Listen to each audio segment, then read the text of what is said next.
우리 인생길이 늘 탄탄대로이고 또 형통한 길만 가득하면 얼마나 좋겠습니까? 하지만 우리에게 주어진 길은 좁은 길이고 꾸불꾸불한 길이고 막다른 골목이고 참 힘든 가운데 있습니다. 계획된 대로 일이 진행이 되고 예측된 대로 일이 진행되면 너무나 좋겠지만 때로는 그러한 일보다는 변수가 너무 많음을 보게 됩니다. 송교지에 살 때 참 그런 일들이 많이 있었던 것 같아요. 갑작스럽게 잘 가다가 타이어가 펑크가 나서 가지 못한 적도 있었고, 도움을 요청할 일이 생겼는데 핸드폰이 신호가 뜨지 않아서 어찌할지 몰라 당황한 적도 있었습니다.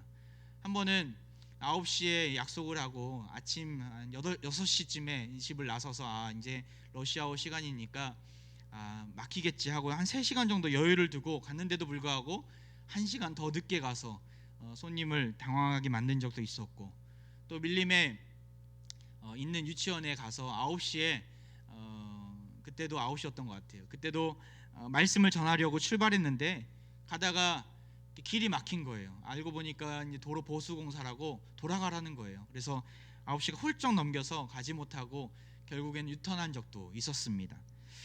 인도네시아는 날씨가 정말 변화무쌍합니다. 너무나 변화가 심해서 일기예보가 전혀 맞지가 않습니다. 그래서 나중에는 일기예보는 보지 않고 그냥 비 오면 비 오는 대로, 흐리면 흐린 대로, 햇빛이 쨍쨍하면 쨍쨍한 대로 사니까 오히려 마음이 편하더라고요. 우리에게 생각하지 못한 변수가 있을 때마다 낙심한 마음이 생기지만 그럼에도 주님께서 일으켜 주시고 잘 버텨온 것 같습니다. 고국에 돌아와서 참 좋았던 것은 일기예보가 거의 맞는다라는 거예요. 여러분들은 일기예보가 잘 맞지 않는다고 투덜릴지 모르겠지만 저에게는 거의 한 90% 이상 맞으면 다 맞는 거로 여기게 되더라고요. 그럼에도 불구하고 변수가 없을 거라 생각을 했는데, 예측이 가능한 사회라고 생각했었는데 몇 달 지나고 나니까 기대가 금방 무너졌습니다. 이 코로나19 사태로 인해서 참 우리 앞에 길들이 상상이 안 되는구나, 예측할 수가 없구나, 항상 평탄한 길이 아니구나라는 생각을 하게 되었습니다. 광야 같은 인생길 우리는 다 살고 있습니다. 오늘 본문은 지금으로부터 3500년 전 BC 1500년경에 일어난 일입니다. 출애굽 시대에 출애굽 광야길에서 여러 가지 어려움을 당한 이스라엘 백성들을 오늘 만나게 됩니다. 그들을 통해서 비록 3500년 전의 일이지만 지금 우리에게 주시는 시사하는 바가 너무나 큼을 보게 됩니다. 특별히 오늘 말씀 본문 민수기 21장의 내용은 광야 같은 인생길 속에서 광야 같은 인생길을 살아가는 우리에게, 이 고난주간 우리에게 큰 은혜를 줍니다. 여러분과 짧은 시간이지만 주님께서 무엇이라고 말씀하시는지, 우리가 어떻게 살아야 되는지, 무엇을 원하시는지 살펴보고자 합니다. 오늘 본문의 배경은 이렇습니다. 이스라엘 백성들은 가데스를 떠나서 가나안에 들어가기 위해서 호르산에 머물게 됩니다. 그런데 거기서 선택을 해야만 했습니다. 어떤 선택입니까? 지금은 상인들이 이용하는 평탄한 길, 에돔 땅을 광통하는 이 왕의 대로 킹스 하이웨이를 가야 할지, 아니면 다른 길을 찾아봐야 할지 갈림길 위에 그들은 서 있는 것이죠. 당연히 인간적인 생각으로는 왕의 대로 이 순탄하고 편한 길로 가야 하는 것이 맞죠. 하지만 조건이 있었습니다. 바로 에돔 왕의 허락을 받아야만 했습니다. 20장에 오늘 본문의 말씀 그 이전의 말씀인데요, 20장에 나오는 이야기입니다. 에돔 왕이 그 200만 명이나 되는 이스라엘 백성들이 그 땅을 지나가기를 허락했을까요? 허락하지 않았습니다. 모세는 그 에돔 왕에게 우리가 왕의 대로 이 킹스 하이웨이를 가는 동안 절대로 에돔 땅을 침범하지 않겠습니다. 거기에 있는 밭에 있는 열린 그 곡식들을 먹지 않겠습니다. 물도 우리가 알아서 다 챙겨가겠습니다. 그러니까 우리를 그냥 지나가기만 해달라고 모세는 간청합니다. 하지만 에돔 왕은 200만 명이나 되는 이스라엘 백성들과 또한 그 군대가 위협적으로 느껴졌습니다. 그래서 단칼에 거절하게죠. 2번이나 거듭된 요청에도 허락하지 않고 오히려 강한 힘으로 이스라엘이 못 오도록 막아버립니다. 이스라엘은 그러한 분위기 속에서 돌이키게 됩니다. 잠깐 지도를 볼까요? 그들이 얼마나 돌이켰냐면 그 에돔 아래까지, 홍해와 맞닿는 부분까지 돌아서 이 녹색 부분에 걸쳐서 그 에돔 땅과 또한 가나안 땅이 경계되는 지점을 향해서 그들은 돌아 가게 됩니다.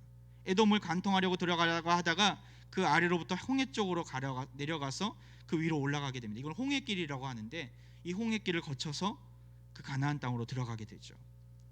그런데 하나님께서는 그 찰나에 그들에게 놀라운 구원의 경험을 하시도록 만드십니다. 3절을 보면요, 여호와께서 이스라엘의 목소리를 들으시고 가나안 사람을 그들의 손에 넘기심에 그들과 그들의 성읍을 다 멸하니라. 그러므로 그곳 이름을 호르마라 하였더라.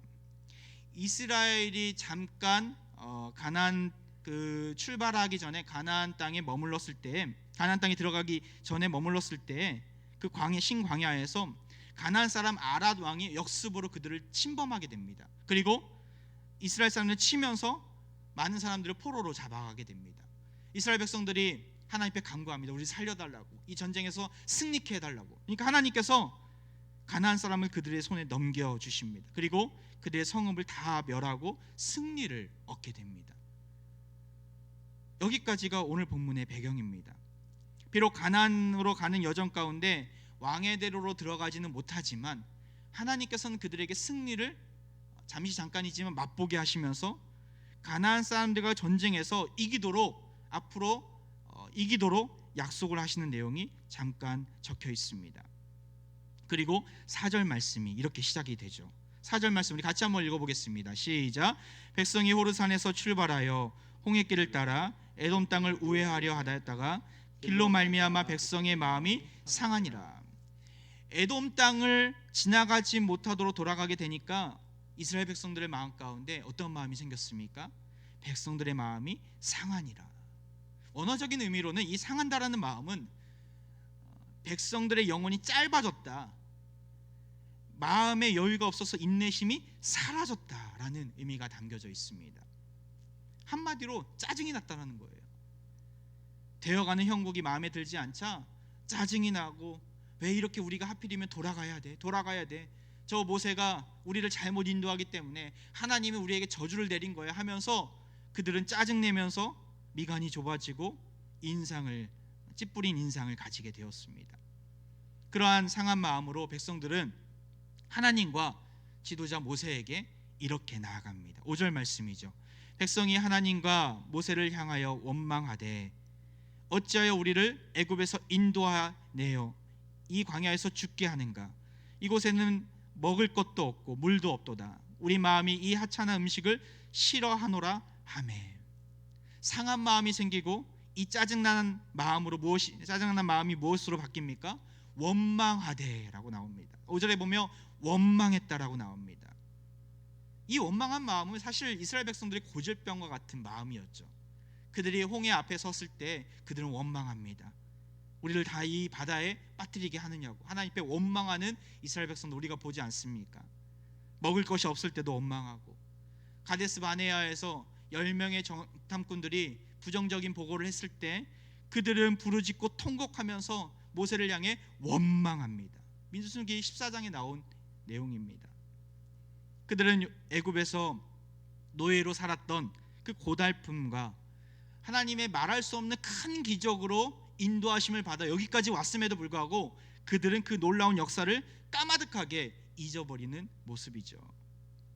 광야길에 오늘은 먹을 것도 없고 물도 없다고, 이 하찮은 음식이 이제는 지겹다고 불평과 불만으로 나아갑니다. 이 하찮은 음식이 무엇이었을까요? 바로 만나였습니다. 그들은 하나님께서 기적적으로 주시는 만나를 매일마다 공급받았어요. 그들이 수고를 했습니까? 땀을 흘렸습니까? 씨를 뿌렸습니까? 그런 수고도 없이 하나님께서 정말 전적인 은혜로 주셨던 이 만나가 하찮은 음식이 되어버린 것이죠. 불평과 불만은, 원망하는 마음은, 그들의 상한 마음은 하나님께서 주신 이 놀라운 기적을 하찮게 만들어 버렸습니다. 하나님께서는 그들에게 날마다 기적을 보여주시고 돈으로도 살 수 없는 얼마나 소중한 것들, 이 모든 것들을 통해서 하나님의 큰 사랑을 보여주셨음에도 불구하고 그저 그들은 눈앞에 보이는 현실적인 어려움에만, 고난의 늪에 빠져 온갖 불평과 불만을 쏟아내고 있는 모습인 것이죠. 이번에도 이 에돔 땅을 우회하는 일이 그들의 마음 가운데 상한 마음으로 다가왔고, 그들은 바로 직전에 보여주셨던 그 가나안 사람들과의 싸움에서 승리를 경험하였던 모든 것들을, 그 하나님의 구원의 손길을 잊어버리고 보이는 것들에 좌절한, 또한 불평과 불만 가운데 있는 모습인 것이죠. 여러분, 우리의 인생은 이와 같은 적이 없었습니까? 우린 날마다 하나님께서 정말 주시는 만나를 먹고 있습니다. 말씀의 만나를 먹고 있고, 우리가 먹고 사는 문제들, 물론 어렵고 때로는 우리를 고달프게 만들지만 정말 하루 한 끼가 정말 하나님께서 주신 은혜로 우리는 나아가고 있습니다. 우리가 스스로 잘나서 얻은 것입니까? 아니죠. 하나님께서 주셨기 때문에, 하나님께서 공급해 주셨기 때문에 우리는 살아가고 있는 것이죠. 우리에게 주어진 모든 것들은 만나입니다. 하지만 광야 같은 인생길 속에서 고통과 고난이 다가왔을 때 우리는 그것들이 하나님께서 주신 만나로 여겨지지가 않나요?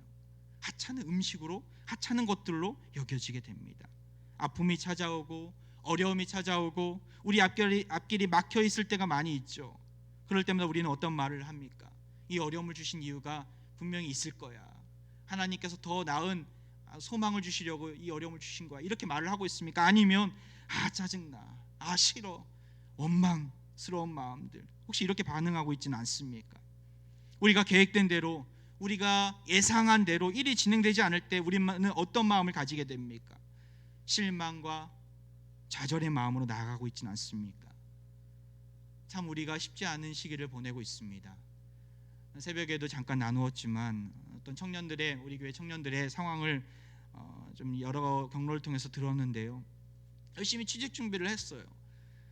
이제는 공부를 최선을 다해서 했기 때문에 들어갈 수 있을 거야 했는데 취직이 무기한으로 연기가 되고, 시험 날짜가 취소가 되거나 연기가 되고, 어떻게 해야 될지 몰라 방황하는 청년들도 있더라고요. 열심히 취직해서 들어갔는데 무급 휴직에 바로 들어간 청년들도 있고, 코로나19로 인해서 어렵고 힘든 상황 속에서 누구에게 하소연도 못하고 끙끙 앓고 있는 지체들이 있더라고요. 생각지도 못하는 경제적인 어려움이 찾아오고 대규모 실직 사태가 남의 일처럼 느껴졌는데 그것이 곧 나의 일로 다가오는, 우리를 너무나 힘들게 만드는 고난의 구렁텅이로 우리를 몰아넣고 있습니다. 여러분, 이러한 시기 속에서 우리가 의지해야 할 분이 누구십니까? 우리가 사람을 의지한다고 이 고난을 이겨낼 수 있습니까? 물질을 의지한다라고 해서 이 시험을 통과할 수 있습니까? 아닙니다. 우리가 의지해야 할 분은 오직 예수 그리스도이심을 기억하시기 바랍니다. 이 세상에 어떠한 사람도 어떠한 방법으로도 우리를 회복시켜 줄 수도, 우리를 만족시켜 줄 수도 없음을 알아야 합니다. 주님은 우리의 믿음을 보고 계십니다. 우리가 이 어려운 앞에 서서 무엇을 하고 있는지를 보고 계십니다. 믿음 없는 사람들은 불평과 불만으로, 원망으로 욕을 해댈 것입니다. 빨리 죽고 싶다고 하면서 부정적인 말과 생각을 쏟아낼 것입니다. 하지만 믿는 자는 다르죠. 로마서 5장 3절 4절에 이런 말씀이 있어요. 우리 같이 한번 읽어보겠습니다. 시작. 다만 이뿐 아니라 우리가 환난 중에도 즐거워하나니 이는 환난은 인내를, 인내는 연단을, 연단은 소망을 이루는 줄 알미노라. 소망이 주님께 있음을 기억하면서 이 환난을 어떻게 여기라고요? 즐거움으로 여기라. 이 즐거움으로 여겼을 때 이 환난은 인내를, 인내는 연단을, 연단은 우리를 더욱더 단단하게 강한 믿음으로 만들어서 결국에는 소망을 이루는 줄 알미노라. 이 연단이 우리의 믿음을 더욱더 강하게 만들고 결국에는 소망을 줄 것입니다. 주님께서 오늘 무슨 말씀을 하시는가, 날마다 귀를 기울이면서 말씀의 자리로, 기도의 자리로 나와야 합니다. 주님 보러 나오기까지가 참 믿음이 필요한 것 같아요. 나간다고 무슨 소용이 있겠어? 나간다고 내가 회복이 되겠어? 아니에요. 나아갔을 때, 주님을 붙잡았을 때 주님께서 우리에게 힘을 주시고 그 상황을 열어주시고 우리에게 살 길을 보여주실 것입니다. 이 믿음 가지고 힘이 들지만 나오면 달라진다는 사실을 기억하고 주님을 붙잡기를 원합니다. 이스라엘 백성들은 원망과 불평 또한 거부의 마음을 가졌어요. 하나님은 그들의 이러한 불신앙을 보면서 곧바로 심판하십니다. 좌절의 바이러스가 퍼지지 않도록 곧바로 긴급히 치료약을 주신 것이죠. 죄로부터 자가격리 못하니까 불뱀을 통해서 그들을 강제로 격리시켜 주신 것이죠. 6절의 말씀 보십시오. 같이 한번 읽어보겠습니다. 시작. 여호와께서 물뱀들을 백성 중에 보내어 백성을 물게 하심으로 이스라엘 백성 중에 죽은 자가 많은지라. 죽은 자가 많은지라. 결국 불신앙을 쏟아내었던 자들은 다 죽음의 심판을 받게 됩니다. 우리 인간은 믿지 않으면요, 주님을 의지하지 않으면 심판의 자리에 이렇게 다 죽은 자가 되어버립니다. 죽음의 심판을 피할 수 없는 자들이 우리 인간들이죠. 하지만 하나님은 공의의 하나님이시고 사랑의 하나님이십니다. 그를 신실하게 믿고 그를 따르는 자들에게 피할 길을, 살 길을 보여주십니다. 죄를 돌이켜서 믿음의 자리로 나오는 자들에게 회개의 기도를 들어주십니다. 원망을 쏟아냈던 이스라엘 백성들은 스스로 죄를 고백하면서 하나님께 이렇게 기도합니다. 7절 말씀이에요. 백성이 모세에게 이르러 말하되 우리가 여호와와 당신을 향하여 원망함으로 범죄하였사오니 여호와께서 기도하여 이 뱀들을 우리에게서 떠나게 하소서. 모세가 백성을 위하여 기도하며 여호와께 회개하면서 우리의 죄악을 용서해 달라고, 우리를 살려 달라고, 이 뱀들을, 이 심판들을 우리에게서 떠나게 해달라고 그들은 회개하며 주님 앞에 나아갑니다. 뱀들이 온 것을 보고서 그들은 하나님의 심판이라고 단번에 알았던 것이죠. 그리고 하나님께 긍휼을 구하면서 하나님께 매달리며 기도합니다. 모세도 이러한 백성들을 위해서 함께 기도합니다. 그러니까 어떻게 될까요? 하나님은 그들에게 해결 방법을 제시하십니다. 참 독특한 방법이에요. 8절 말씀 제가 읽어보겠습니다. 여호와께서 모세에게 이르시되 불뱀을 만들어 장대 위에 매달아라. 물린 자마다 그것을 보면 살리라. 불뱀의 형상들을 만들어서 이 롯뱀으로 만들어서 장대 위에 매달라고 하십니다.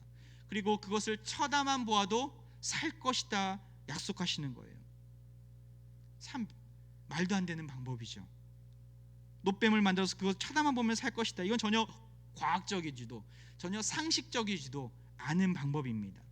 차라리 어떠한 식물을 다려서 먹어라. 그러면은 그들이 모두가 치료 받을 것이다. 뭐 발라보아라. 그러면 살 것이다. 그럼 좀 이해가 될 텐데 롯뱀을 보기만 해도 살 것이다 말씀하시는 거예요. 롯뱀에 어떠한 효능이 있는 것입니까? 오늘 본문 말씀 그 이후에 열왕기 하 18장에 보면 히스기야 시대가 나와요. 근데 이스라엘 백성들은 이 롯뱀에 효능이 있다고 착각한 나머지 이 롯뱀을 우상 숭배합니다. 누후수단이라는 우상 신으로 이 롯뱀을 우상 숭배합니다. 결국에는 히스기야가 그 롯뱀을 다 없애버리죠. 왜냐하면 하나님이 아닌 누후수단, 전혀 엉뚱한 하나님의 그 섭리를 엉뚱하게 해석해서 그 롯뱀에게 어떤 효능이 있는 것처럼 저들이 받아들였기 때문에, 그 롯뱀 앞에서 섬기면서 그 롯뱀을 향해서 우상 숭배했기 때문에 하나님 철저하게 히스기야 왕을 통해서 심판하신 내용이 나옵니다. 롯뱀에는 효능이 있는 것이 아니었어요. 하나님은 지금 무엇을 그들에게 요구하시는 겁니까? 믿음을 요구하십니다. 믿음을. 어떠한 믿음이었어요? 하나님께서 제시하신 방법대로 행하면 그들에게 구원의 은혜가 임할 것이다. 하나님께서 치료해 주실 것이다. 마음으로 믿고 쳐다만 보면 그들이 나을 것이다 라는 믿음을 요구하신 거예요. 근데 정말 9절 말씀을 보면 이 하나님의 말씀대로 행한 자마다 치료의 역사를 경험하게 됩니다. 우리 같이 한번 9절 말씀 읽어보겠습니다. 시작. 모세가 놋뱀을 만들어 장대 위에 다니 뱀에게 물린 자가 놋뱀을 쳐다본즉 모두 살더라. 놋뱀을 쳐다본즉 모두 살더라. 놋뱀에게 어떤 효능이 있는 것이 아니라 하나님 말씀에 믿음으로 순종하고 하나님께 나아갔더니만 모두 살게 되는 은혜가 임한 것이죠. 할렐루야. 여러분, 우리에게도 이러한 은혜가 임하기를 원합니다. 하나님 말씀대로 순종하고 주님을 붙잡고 주님을 바라볼 때 치료의 역사가 있고 회복의 역사가 우리 삶 가운데 임하기를 소망합니다. 하나님께 믿음으로 순종하는 자들에게 하나님의 살아계심을 인정하고 나아가는 자들에게 이러한 은혜가 있다라는 거예요.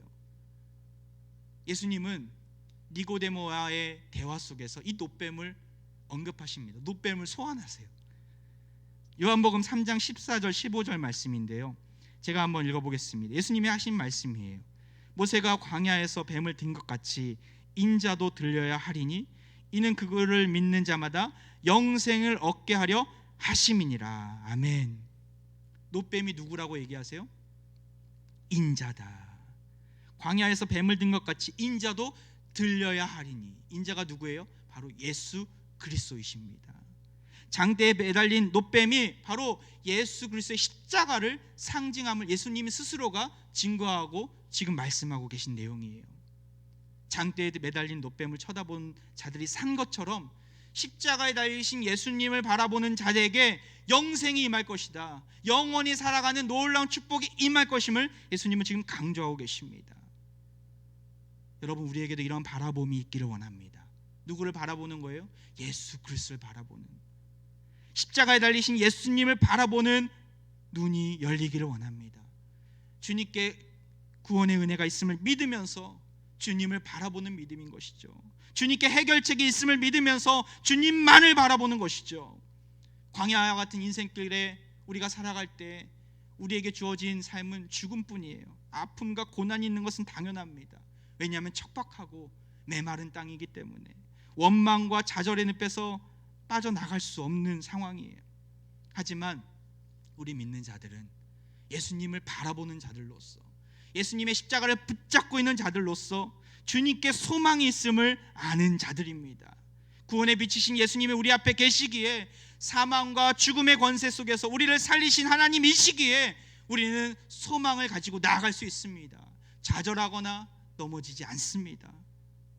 힘을 내세요, 힘을 내세요. 주님이 손잡고 계시잖아요. 주님이 나와 함께함을 믿는다면 어떤 역경도 이길 수 있잖아요. 할렐루야. 주님이 우리와 함께하심을 믿는다면 어떤 역경도 어떤 고난도 이길 수 있습니다. 좌절과 낙심이 아닌 소망과 희망을 가지고 일어나기를 원합니다. 십자가는 패배와 굴복이 아닌 승리와 영광의 상징입니다. 이 고난 중한 승리와 영광이신 예수님을 바라보며, 그 빛나는 십자가를 바라보며 이 굴곡 많고 힘든 어두움의 터널을 믿음으로 담대히 일어서기를 주의 이름으로